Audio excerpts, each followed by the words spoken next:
여러분 반갑습니다. 이번 영상 같은 경우는 여러분들의 소중하고 주옥 같은 댓글로 리뷰 영상을 찍어보겠습니다. 혼전 파트너스와 이혼율의 상관관계 이거를 올렸었는데 저는 이 영상을 보면서 느낀 건 결론은 그거였습니다.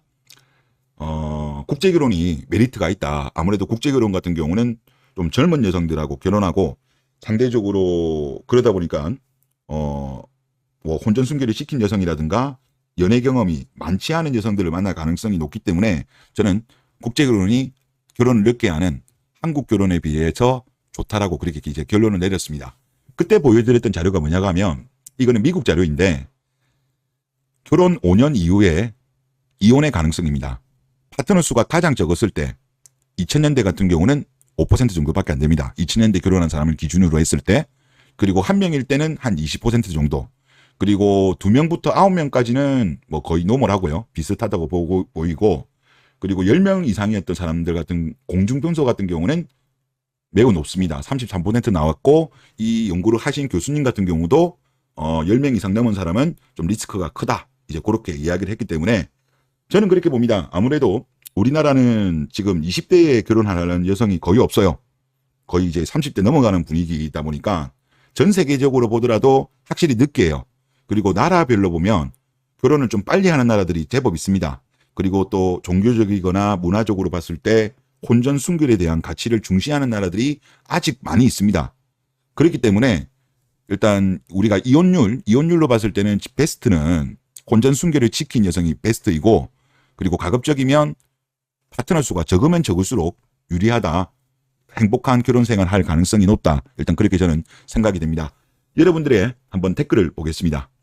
이혼 여성이 혼전 순결이 중요하지 않다는 사람들은 순결을 지키지 못한 자신을 방어하기 위한 변론이고 남자들이 중요하지 않다고 말하는 것은 그래야 여자랑 잘 합률이 올라가기 때문입니다. 라고 했습니다. 예, 이거는 옳은 이야기인 것 같고요.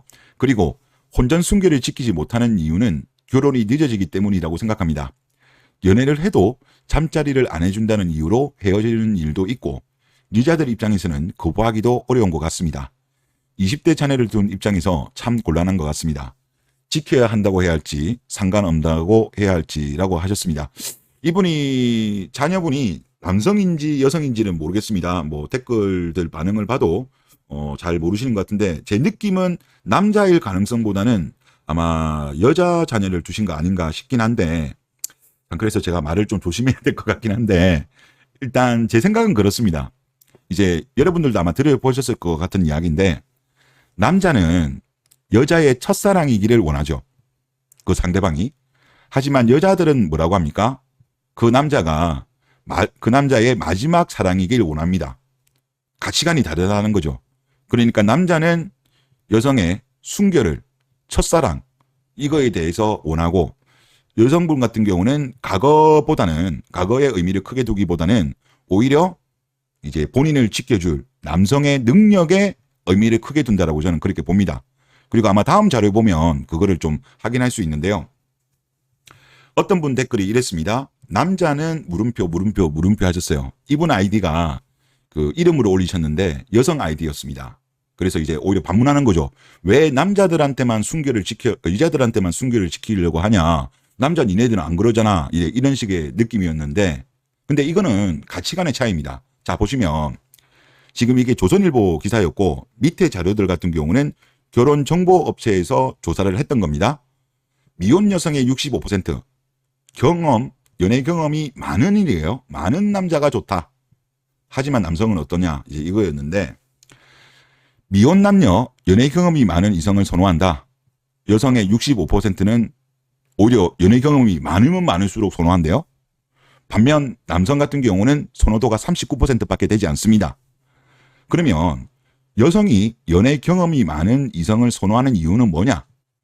원하는 것을 일일이 설명하지 않아도 되어서 36%, 경험에서 우러난 센스가 좋아서 35%, 아는 만큼 더 잘해줘서 22%, 상대적으로 싸울 일이 적어서 10%, 아무것도 몰라서 답답한 것보다 나아서 5%, 그랬습니다. 그러니까 확실히 여성들은 경험이 많은 남성을 좋아하는 거고 경험이 적은 것에 대해서는 오히려 마이너스 점수를 주는 것 같아요. 뭐 전부 다는 아니겠죠. 그런데 확실히 65 정도면 3분의 2예요. 그러면 우리가 유의미한 수치라고 볼 수 있죠. 반면 남성이 연애 경험이 적은 이성을 선호하는 이유는 서툴고 풋풋한 모습이 좋아서 42%, 오히려 경험 많은 여성을 싫어하는 거죠. 오히려 서툴고 풋풋한 게 좋다. 그리고 내가 처음이길 바래서 이게 2등으로 21%입니다. 그리고 세 번째, 전 남자친구와 비교되는 게 싫어서 19%, 계산적인 연애를 피하고 싶어서 12%입니다. 그러니까 아까 앞에 말씀드린 것처럼 물론 모든 남성이 그런 거 아니죠. 모든 여성이 그런 건 아니지만 확실히 경향성은 있습니다. 남자는 순결을 원하고 여자들은 경험, 과거에 오히려 연애 경험이 많은 게 좋고 능력을 중시하는 거죠. 그래서 이거는 남녀가 다른 겁니다. 그래서 이제 그렇게 보셔야 되는 거고, 그리고 다음 자료 한번 보겠습니다. 90년대생들이 저 때도 연애하고 성경은 갖는 게 소수였어요. 노는 애들이 썰 풀어주는 거 신기하게 듣는 정도가 끝이었는데 어느 순간 이상해졌습니다. 라고 하셨습니다. 확실히 이게 2000년대 이후부터 좀 바뀐 것 같은 느낌도 제가 많이 들긴 들어요. 2000년, 2010년 하여튼 갑자기 이게 자유연애 어떤 성적 경험에 대해서 뭐 오히려 많은 게 자랑인 것처럼 이번에 뭐 나는 솔로 14기 현숙이 같은 경우도 자기는 연애가 신 적이 없다는 말을 공중파에 나와서 자랑스럽게 할 정도라면 분명히 지금 이거는 대한민국의 어떤 가치관이 크게 바뀌었다는 걸 의미하는 거거든요. 그러면 지금 보시는 거는 이제 유럽 각국의 혼외 발생 비율 추세입니다.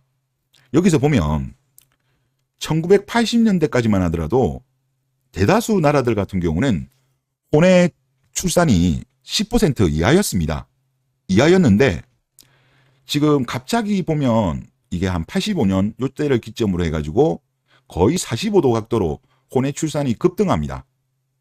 물론 좀 아닌 나라도 있습니다. 덜한 나라가 이제 폴란드, 이탈리아, 그리스이긴 한데 하지만 대다수 나라들은 매우 가파른 속도로 이제 급증을 해요. 급증을 합니다. 이게 뭐 때문에 그럴까? 저도 물론 아직까지는 정확한 이유는 모르겠습니다만은 제가 느끼기에는 제 그냥 개인적인 지금 현재로서 생각은 유럽 같은 경우도 과거에는 조금 뭐랄까요? 혼전 순결의 가치를 높이 봤던 걸로 알고 있습니다.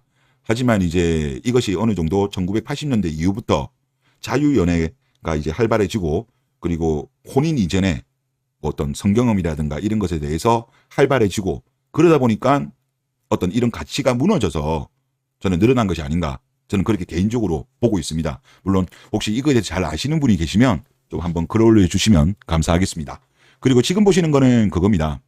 이제 JTBC 비정상회담에서 이제 프랑스 여성분인데요. 이분이 이제 그거죠. 프랑스는 왜 결혼을 많이 하지 않고 동거를 하느냐. 이제 그거에 대한 이유를 본인 의견에 말한 건데 결혼을 막는 요인은 높은 이혼율이다. 이제 프랑스가 한 45% 정도 이혼을 하나 보네요.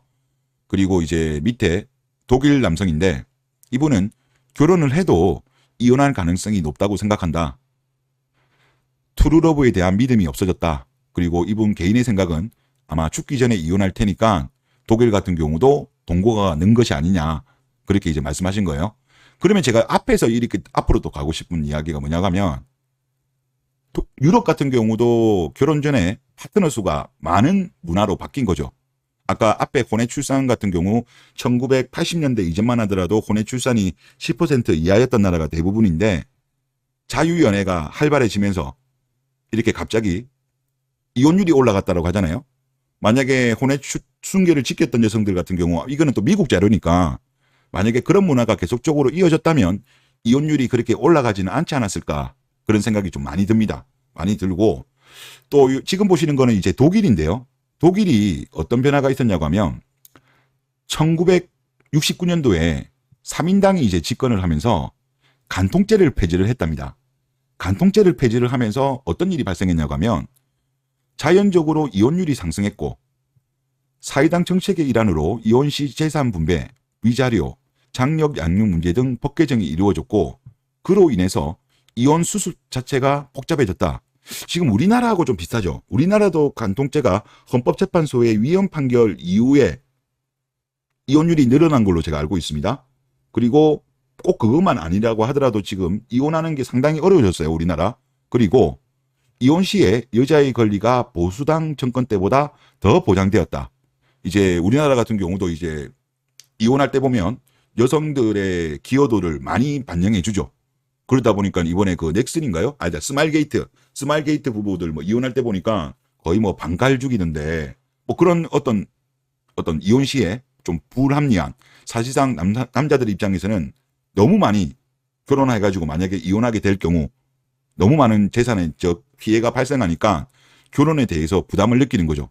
그러다 보니까 유럽 같은 경우도 아마 그런 문화가 있었고, 그러다 보니까 결혼보다는 동거를 많이 선택하는 그런 문화가 된 것 같아요. 그리고 이런 이혼 수습의 복잡성을 피하기 위해서 1980년대 들어서 젊은 세대는 동거 생활을 해보고 각자의 이상에 부합한다고 생각할 때 결혼하자는 견해가 지배적이었다. 1980년대에 들어서. 아마 이런 문화가 지금 그 유럽들이 80년대 들어서 갑자기 그 혼외 출산이 늘었잖아요. 다들. 아마 이 다른 나라도 아마 비슷해서 그런 거 아닌가라는 생각이 듭니다. 이거는 제가 아직까지 뭐 확답은 못 드리겠어요. 좀 느낌은 좀 그런 느낌이다라고 말씀을 드리겠고. 그리고 지금 이거는 이제 OECD 국가, 아마 지금 가장 최근에 나와 있는 자료가 2018년도 자료입니다. 그 이후 자료는 아직 안 나오던데, 이제 확실히 보면 프랑스 같은 경우는 혼외 출산이 60%고요. 스웨덴은 55%, 영국 48%, EU 같은 경우는 41%, 미국 40%, 독일 34%, 이스라엘은 8%, 뭐 일본, 한국 2%밖에 안 됩니다. 그러니까 확실히 전 세계적으로 지금 그리스, 이스라엘, 터키, 한국, 일본 여기 5개 나라 빼고는 다 20%가 넘어가요. 이게 제가 볼 때 확실히 전 세계적으로 혼전 순결에 대한 가치가 내려가고 자유연애에 대한 게 어떻게 보면 전 세계적으로 퍼지면서 이런 어떤 동거 문화, 그리고 결혼에 대해서 부담을 느끼고 또 전체적으로 이혼율도 올라가고, 물론 나라마다 다르겠습니다만은 우리나라 같은 경우도 간통죄가 지금 없어졌죠. 독일도 그랬고 아마 많은 나라들이 지금 없는 걸로 제가 알고 있습니다. 그러다 보니까 아무래도 뭐 바람도 많이 피우고 행복한 가정생활을 유지하기 위한 여러 가지 법적 제도 같은 것도 좀 적어지고, 그리고 이혼 시에도 남자가 사실상 재산을 많이 형성했음에도 불구하고 막상 결혼을 하게 되면 너무 많은 금전적인 피해를 받기 때문에 결혼보다는 동거를 남자들이 많이 선택하는 것이 아닌가, 그런 생각이 좀 많이 들었습니다. 그리고 다음 댓글 한번 보겠습니다. 결국 국제 결혼이 행복할 가능성이 높다는 결론이다라고 말씀하셨어요. 저도 이렇게 봐요. 나이가 어린 여성을 만나면 만날수록 우리가 물리적인 시간이 어쩔 수 없잖아요. 보통 이제 이게 나라마다 다르지만 이제 뭐 예를 들어서 보니까 뭐 주로 제가 요즘 중매 결혼이 제일 많은 데는 베트남이잖아요. 베트남 같은 경우는 제가 이리 보니까 보통 보면 이제 제일 빨리 나오는 애들이 이제 고등학교 졸업하고 나오니까 뭐 19세, 20세 이 정도부터 해가지고 보통 23, 24 이 정도더라고요. 그리고 거기는 오히려 25 넘으면 노처녀라고 취급을 받나 봐요. 그러니까 실제 뭐 50 전후에 그런 남성들이 뭐 좀 나이 있는 초혼 여성을 만나려고 해도 오히려 없대요. 없다 보니까 오히려 20대 초반 여성을 많이 만나는 것 같습니다. 그러다 보니까 이제 베트남 같은 경우는 확실히 뭐 후기들을 보면 여성들이 그 전에 전혀 남자 경험이 없었던 여성들이 많다, 그런 이야기를 많이 하고, 그리고 제가 전에 여성가족부 통계도 한번 보여드린 적이 있죠. 물론 안 좋은 케이스도 있습니다만은 결혼 생활을 유지하는 사람들의 만족도를 봤을 때 불만족인 비율보다 만족인 비율이 월등하게 높았어요. 거의 70% 가까이가 만족도를 보였거든요. 불만족은 10% 정도밖에 안 되었어요. 물론 전체적인 건수로 봤을 때 3년 이내에 이혼한 게 10% 정도는 물론 또 있었고, 하여튼 그거를 우리나라랑 비교 분석해 봤을 때는 확실히 만족도가 높은 것 같습니다. 그러니까 아무래도 베트남 여성 자료가, 아무래도 그 자료는 베트남 여성이 많거든요. 아무래도 우리나라 국제결혼에서 절대적으로 베트남 여성이랑 많으니까 확실히 그런 걸 보면 나이가 어린 여성을 만날수록 확실히 행복할 가능성이 저는 높다는 게 제 개인적인 판단입니다. 예, 그리고 다음 댓글 한번 읽어보겠습니다. 어느 정도 공감합니다. 여성의 마음먹기에 달렸지만 성관계 경험 말고도 단순히 연애 경험이 많은 사람 역시도 현재 연인을 만났을 때 헤어졌던 이전 연인과 본인도 모르게 비교하면서 저울질하게 됩니다. 여성분들이 특히 이게 심하죠. 이 부분은 그 사람이 좋았고 저 부분은 그 사람이 좋았고 등등. 그러다 보면 현재 연인에게 만족하지 못하며 조금씩 불만이 쌓이고 어느 날 본인에게 또 다른 기회가 오게 된다면 이 부분은 여성들의 어떤 본능이래요. 결혼하기 전까지 혹시나 더 좋은 남자, 지금 현재 남자보다 훨씬 좋은 남자가 본인한테 대시가 오면 갈아타는 경향이 남자들에 비해서 여성들이 많답니다. 이거는 원시 시대 때부터 그랬대요. 이거는 일종의 여성들의 본능이랍니다. 이거는 제가 다음에 한번 또 말씀해 드릴게요. 하여튼 이런 경향성은 확실히 이거는 확인이 된답니다. 그리고 가감이 한승하게 되는 게 요즘 연애 방식 같습니다. 요즘 연애 방식도 그렇고 이게 그러니까 요즘만 그런 게 아니고요. 원시시대 때부터 그랬대요. 70만 년 전에도 그랬답니다. 그리고 이렇게 이제 글을 적어 주셨는데 이상 50명 남짓 연애 경험이 있는 여자를 멍청하게 7년이나 만나 최근에 한승 이별당한 낙동강 오리알 같은 사람이었습니다. 라고 이제 이게 본인의 경험담이신 것 같아요. 하여튼 뭐 좀 안타깝긴 한데 하여튼 뭐 이런 또 경험을 쌓으셨으니까 이후에는 아무래도 좋은 여성, 좋은 인연을 만나시는데 아마 큰 경험이 되지 않았을까라고 생각됩니다. 그래서 좋은 인연 만나셔가지고 행복한 가정 이루시고 그렇게 사셨으면 좋겠습니다. 네, 이번 영상 여기서 마치겠습니다.